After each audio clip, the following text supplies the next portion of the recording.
Salam sejahtera kepada semua. Nama saya Navin Kumar, nombor matrik saya 270912. Hari ini saya membentangkan impak pelaksanaan Perintah Kawalan Pergerakan terhadap pelajar dalam keluarga B40 di INASIS Petronas, Universiti Utara Malaysia. Yang pertamanya, pengenalan. Coronavirus adalah sekumpulan virus yang berupaya menjangkiti manusia bermula dengan simptom-simptom jangkitan saluran pernafasan yang ringan seperti selsema biasa sehingga penyakit yang boleh membunuh seperti SARS, MERS dan sebagainya. Wabak ini pada mulanya dikesan pada pertengahan bulan Disember 2019 di bandaraya Wuhan, China, kemudian tersebar ke seluruh dunia termasuk negara Malaysia. COVID-19 telah diiktiraf sebagai pandemik oleh Pertubuhan Kesihatan Sedunia WHO pada 11 Mac 2020. Seterusnya, Perintah Kawalan Pergerakan. Perintah Kawalan Pergerakan merujuk kepada tindakan pencegahan yang dilaksanakan oleh Kerajaan Persekutuan Malaysia terhadap wabak COVID-19 mulai 18 Mac 2020. Institusi pendidikan juga terpaksa ditutup sepanjang tempoh pelaksanaan Perintah Kawalan Pergerakan di Malaysia. Semua premis kerajaan dan swasta terpaksa ditutup kecuali yang terlibat dengan perkhidmatan penting negara seperti air, pengangkutan dan sebagainya.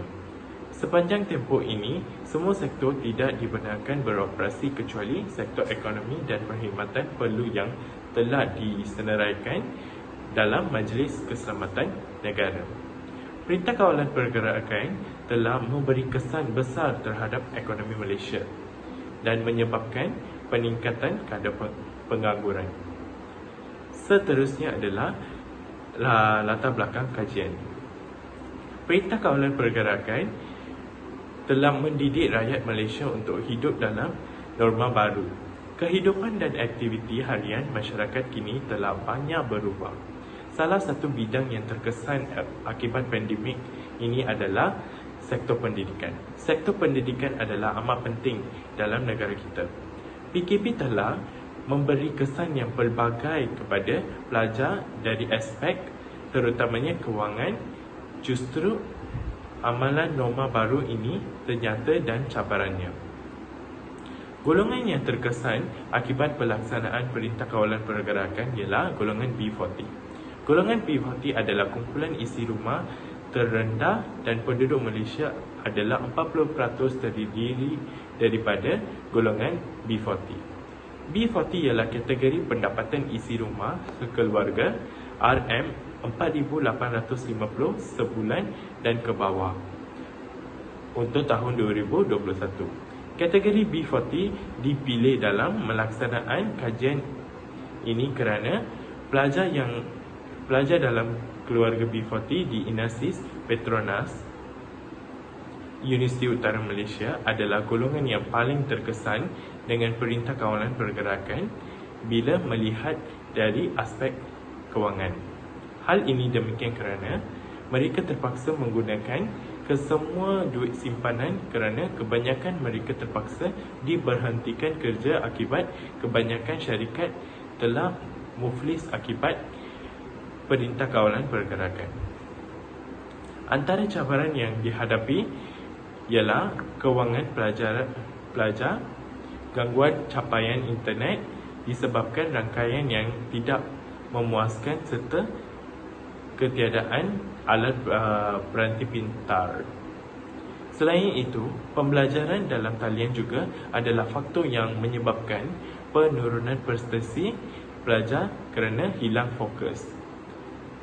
Pembelajaran era pandemik ternyata telah membawa sektor pengajian tinggi negara ke arah transformasi secara menyeluruh. Terdapat kos pelajar menarik diri daripada pengajiannya dengan alasan tidak dapat mengikuti proses pembelajaran dalam talian terutamanya akibat kekangan kewangan kerana sesetengah keluarga kehilangan pekerja yang berpunca daripada pandemik COVID-19 dan PKP. Seterusnya adalah penyataan masalah. Kebanyakan pelajar yang merasa terbeban apabila mereka terpaksa mengeluarkan duit untuk membeli data internet bagi membolehkan mereka menghadiri kelas dalam talian, peperiksaan dalam talian dan juga untuk menghantar tugasan. Bagi membolehkan pelajar mengikuti kelas dalam talian, mereka memerlukan talian internet yang laju, cepat dan tiada gangguan dan untuk mendapatkan bukanlah murah. Daripada kajian yang telah dijalankan didapati, sebanyak 70% pelajar yang terkesan dengan masalah kewangan. Mereka terpaksa menghabiskan duit yang banyak bagi membolehkan mereka mengikuti kelas dalam talian dengan lebih berkesan. Terdapat segelintir ibu bapa pelajar yang tidak lagi mampu membayar yuran pengajian anak mereka. Rentetan daripada masalah kewangan secara tidak langsung, ia akan memberi kesan kepada pengajian para pelajar. Hal ini menimbulkan kebimbangan dalam kalangan pelajar tentang prestasi dan pencapaian mereka nanti. Ketidakupayaan mereka untuk mendapat capaian internet dilihat sebagai penghalang untuk mereka mendapat info tentang pengajian dan pembelajaran semasa Perintah Kawalan Pergerakan. Terdapat juga beberapa keluarga yang terpaksa menggadai harta dan barangan kemas di kedai pajak, dan terdapat juga yang terpaksa meminjam wang daripada peminjam tidak berlesen seperti Along untuk mendapatkan sejumlah yang menyara kehidupan sepanjang tempoh Perintah Kawalan Pergerakan. Desakan hidup mereka sekeluarga semakin meruncing sejak Perintah Kawalan Pergerakan dilaksanakan kerana kebanyakan mereka tidak dapat bekerja. Seterusnya, dalam kajian kita ada 4 persoalan kajian. Yang pertama adalah, apakah impak pelaksanaan Perintah Kawalan Pergerakan terhadap keadaan sosioekonomi golongan keluarga B40. Yang kedua adalah, sejauh manakah keberkesanan implikasi Perintah Kawalan Pergerakan terhadap pelajar dalam keluarga B40 di INASIS Petronas Universiti Utara Malaysia. Yang ketiga, bagaimanakah pengurusan kewangan pelajar dalam keluarga B40 sepanjang pelaksanaan Perintah Kawalan Pergerakan di INASIS Petronas Universiti Utara Malaysia. Yang keempat dan terakhir adalah, apakah langkah yang diambil oleh kerajaan dan pihak universiti untuk membantu pelajar dalam keluarga B40 semasa pelaksanaan Perintah Kawalan Pergerakan. Seterusnya, objektif kajian.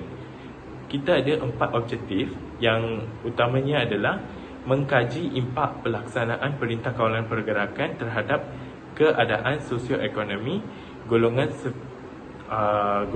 keluarga B40. Yang kedua, mengenal pasti keberkesanan implikasi Perintah Kawalan Pergerakan terhadap pelajar dalam keluarga B40 di INASIS Petronas Universiti Utara Malaysia. Yang ketiga, mengkaji pengurusan kewangan pelajar dalam keluarga B40 sepanjang pelaksanaan Perintah Kawalan Pergerakan di INASIS Petronas Universiti Utara Malaysia. Yang keempat adalah menganalisis langkah yang diambil oleh kerajaan dan pihak universiti untuk membantu pelajar dalam keluarga B40 semasa pelaksanaan Perintah Kawalan Pergerakan. Seterusnya adalah kepentingan kajian.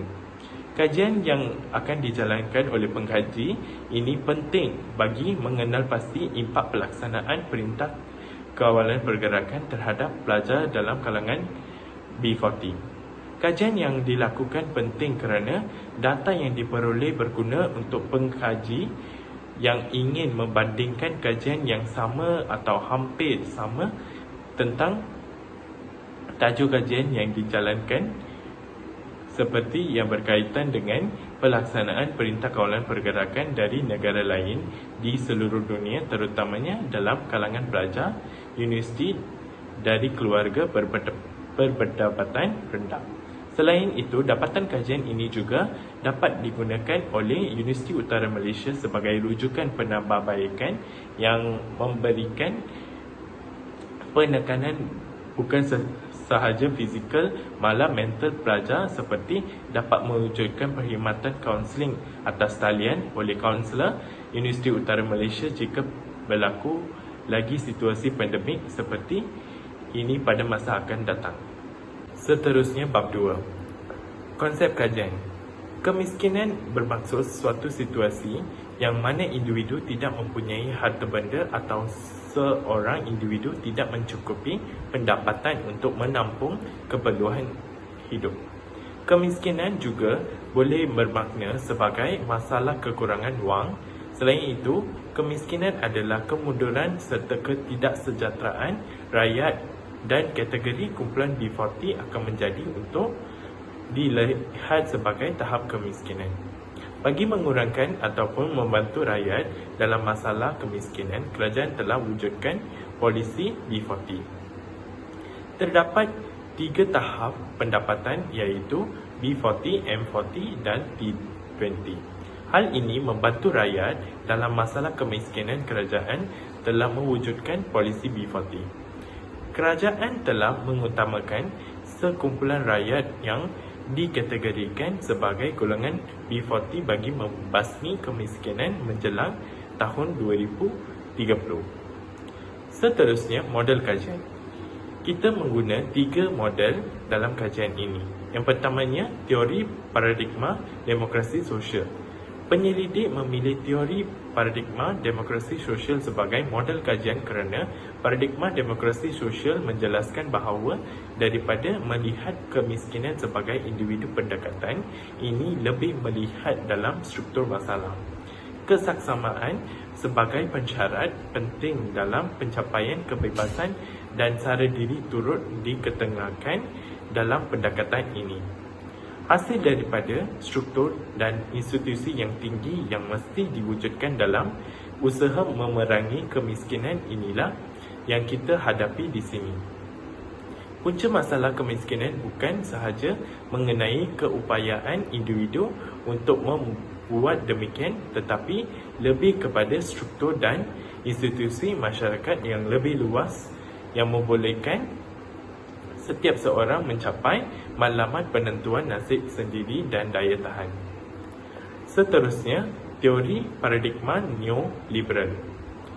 Dalam teori paradigma neoliberal, kemiskinan adalah masalah individu bukan masalah yang mempengaruhi sekumpulan orang dan ianya disebabkan oleh kelemahan atau cara hidup tertentu yang diikuti oleh individu.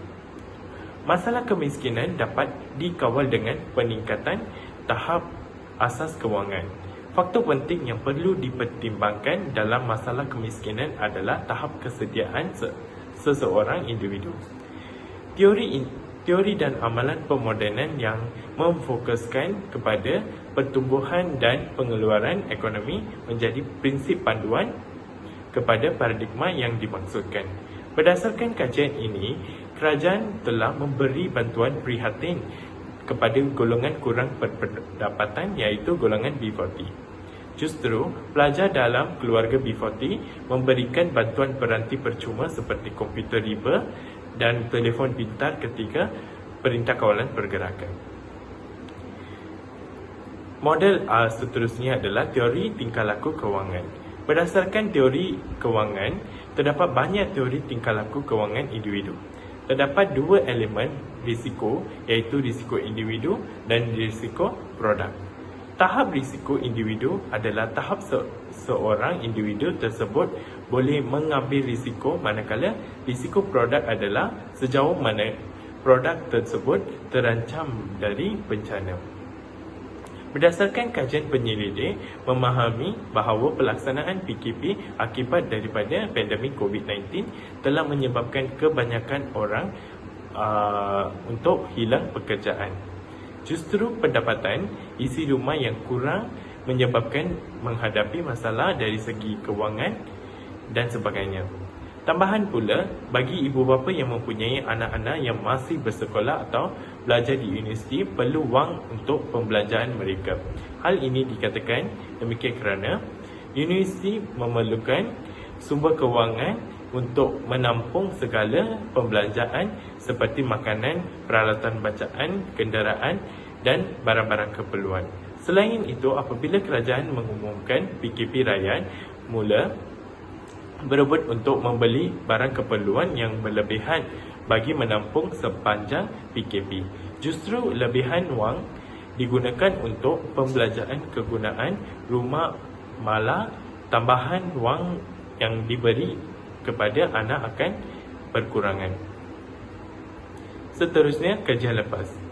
Dalam kajian ini, kita merujuk kepada 3 kajian lepas.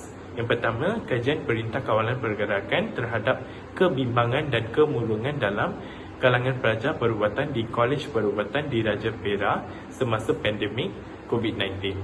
Yang kedua adalah kesan Perintah Kawalan Pergerakan dan hubungannya dengan amalan terhadap COVID-19 dalam kalangan pelajar universiti swasta di Selangor. Dan terakhir adalah kesan psikologi terhadap beberapa pelajar universiti semasa Perintah Kawalan Pergerakan COVID-19. Seterusnya adalah perbezaan dengan kajian terdahulu. Perbezaan kajian pengkaji berbanding dengan kajian lepas ialah kajian ini lebih fokus kepada impak Perintah Kawalan Pergerakan terhadap pelajar dalam keluarga B40 di Inasis Petronas UUM, manakala kajian lepas fokuskan kesan Perintah Kawalan Pergerakan terhadap kebimbangan dan kemurungan dalam kalangan pelajar perubatan di Kolej Perubatan Diraja Perak semasa pandemik COVID-19 dan kesan Perintah Kawalan Pergerakan dan hubungannya dengan amalan terhadap COVID-19 dalam kalangan pelajar universiti swasta di Selangor dan kesan psikologi terhadap ibu bapa pelajar universiti semasa Perintah Kawalan Pergerakan COVID-19. Seterusnya adalah tempat kajian pengkaji ialah di Inasis Petronas Universiti Utara Malaysia, manakala tempat kajian lepas adalah di Kolej Perubatan Diraja Perak, Universiti Swasta di Selangor dan Universiti Awam di Kuching, Sarawak, Malaysia. Seterusnya adalah bab 3, metodologi kajian.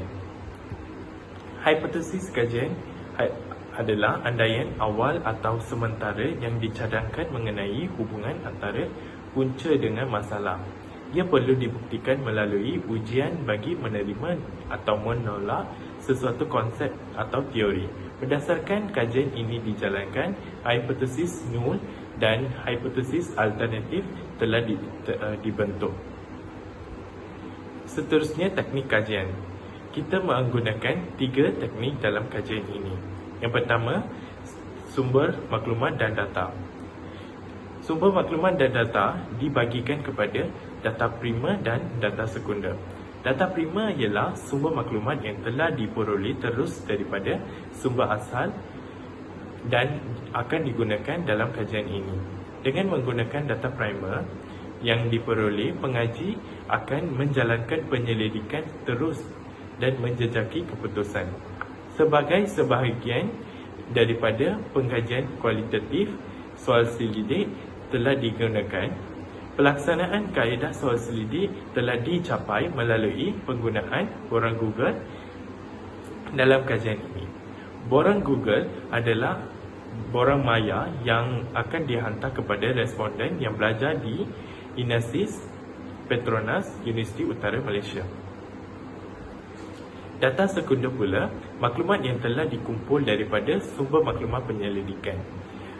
Maklumat ini diperlukan untuk menyokong tuntutan dan dikumpul secara tidak langsung. Justru penyelidik menggunakan data daripada banyak sumber seperti buku teks dan surat khabar, internet, terbitan berkala dan kajian lepas. Seterusnya adalah kaedah mengumpul maklumat dan data. Dalam teknik ini, pendekatan tinjauan yang telah dipilih untuk pengajian ini. Ini disebabkan oleh fakta bahawa strategi ini adalah yang paling berjaya kerana ini akan merangkumi lebih sedikit pengguna pada kos yang lebih murah dan mungkin menjimatkan masa dan kos kajian. Seterusnya adalah kaedah menganalisis maklumat dan data. Kaedah menganalisis maklumat dan data yang digunakan dalam kajian ini telah kaedah kuantitatif yang berbentuk deskriptif.